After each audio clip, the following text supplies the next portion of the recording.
Hello viewers, welcome back. So আজকে আমরা প্রকৃতির কাছে কিছু সময় অপচয় করব, যার কারণে মূলত ভিডিওটি হাঁটতে হাঁটতে দেখা যাক কতটুকু সময় অপচয় হয় আমাদের। সো যারা মূলত কর্ম অবস্থায় আছেন তারা ওমানের বর্তমানের গোছানো পরিস্থিতিগুলা হয়তো গুছিয়ে বুঝতে পারছেন। আসলে দৃশ্যমানগুলা কেমন দেখতে, পাহাড় এমন মরুভূমি বিভিন্ন সব কিছুই তাদের একটা বোঝাপড়া। সো লিসেনার্স, দেখতে পাচ্ছেন আমি একটি মরুভূমিতে আছি। মূলত এটি একটি পাহাড়ের সিপা। এতে মরুভূমি আরও অনেক বড় আছে, যার কারণে হয়তো সেদিকে আমি ব্যাক করলাম না। আমি একটি স্থানে রয়েছি, এখানে পাহাড় রয়েছে দুই দিকে না, মূলত চারপাশেই পাহাড় রয়েছে। দেখতে পাচ্ছেন বন্ধুরা, এখানে চারপাশেই পাহাড়। আমি পাহাড়ের মূলত মাঝখানে অবস্থান করেছি যাতে, সো বুঝতে পারছেন বিশাল আকারের পাহাড়। সো লিসেনার্স, আজকের ভিডিওটি হয়তো খুব লং হবে, যার কারণে হাঁটতে হাঁটতে দৃশ্যগুলো দেখার মাধ্যমে। সো লিসেনার্স, দেখতে পাচ্ছেন কি সুন্দর একটি বড়ি গাছ। মূলত আমাদের দেশে যেরকম দেখতে বড়ি গাছটির ফলটিও তেমন, তবে একটু ব্যতিক্রম আছে। বড়িগুলো ছোট ছোট, বেশি বড় হয় না। আর দেখতে পাচ্ছেন এখানে কাঁটা গাছ রয়েছে। এটি মূলত আপনি বিভিন্ন আরব কান্ট্রির মাধ্যমে আছে, আমার অভিজ্ঞতার ধারণা বলছি, যার কারণে আমি অন্যান্য কান্ট্রিতে যাই না। আমি বর্তমানে ওমান অবস্থান করছি, কর্মস্থ অবস্থায় আছি। সো গাইস, দেখতে পাচ্ছেন বিশাল বড় পাহাড়। আর একটি পাহাড় দেখাবো। এই পাহাড়টি মূলত বন্ধুরা, মূলত এই যে দেখতে পাচ্ছেন একটি টিলা, এখানে একটি টিলা আছে। মূলত ক্যামেরা ক্যাপচার করতে পারে নাই।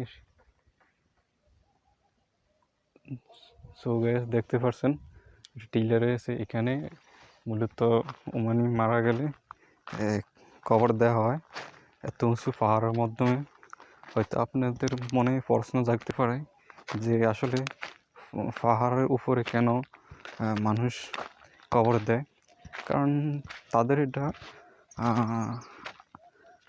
যুক্তি প্রশংসার একটা মাধ্যমে আর কি। তারা যুক্তি করে তাদের আইন অনুযায়ী সব কিছু তারা অবস্থানের মাধ্যমে থাকে। সো তবে ওমান এমন একটি কান্ট্রি, আপনার আইন দিয়ে আপনি অনেকটা সুরক্ষিত। কারণ এখানে কাটাকাটি নেই, মারামারি নেই, ঝগড়াঝাটি নেই, সবাই মিলেমিশে। এখানে মারামারি করলে বা ঝগড়াঝাটি করলে অনেক কিছু আছে না, আমাদের দেশে মানুষ অনেক মারামারি বিভিন্ন প্রকারের কাবজাব মূলত করে, এদিকে চলে না এগুলা, তাহলে দেশও পাঠিয়ে দেয়। সো দেখতে পাচ্ছেন এখানে বিশাল আকারের পাথর রয়েছে। হয়তো ভিডিওটি অনেকটি লং হবে, যার কারণে আমি গুছিয়ে হয়তো কথা বলতে পারি না, এতটা গোছানো না এটি ফার্স্ট কন্টেন্ট। সো লিসেনার্স, এর পাশে দেখতে পাচ্ছেন কত সুন্দর খেজুর গাছ রয়েছে।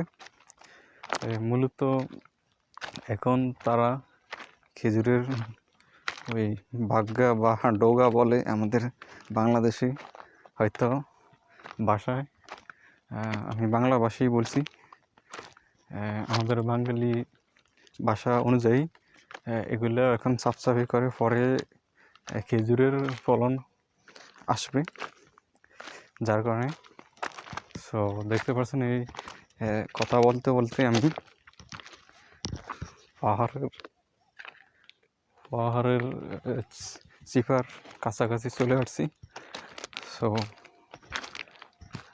ভিডিওটির সাথেই থাকেন, হয়তো আপনাদের ভালো লাগবে। যারা ওমান বা অন্যান্য আরব গার্লসের মাধ্যমে আসেন না, তাদের জন্য হয়তো ভিডিওটি একটা সৌন্দর্য, মন মানসিকতা শান্তিদায়ক ভিডিওটি। সো লিসেনার্স, এই যে একটি এটা মূলত গিদার বলে, আমাদের দেশে ওয়াল বলে। এটির মধ্যে পানি প্রবাহিত হয়, ওই পাহাড়ের থেকে আসে, ও পাহাড়ের চিপার থেকে পানি আসে। সো ভিউয়ার্স, দেখতে পাচ্ছেন এই বড়ি গাছগুলো মূলত এমনিতেই হয়, তারা রোপণ করে না, রোপণ ছাড়াই।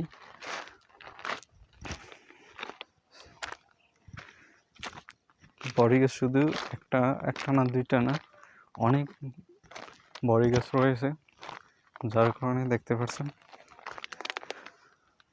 সো ভিউয়ার্স, আমি কিন্তু একা একা হাঁটতেছি, আমার সাথে কেউ নেই।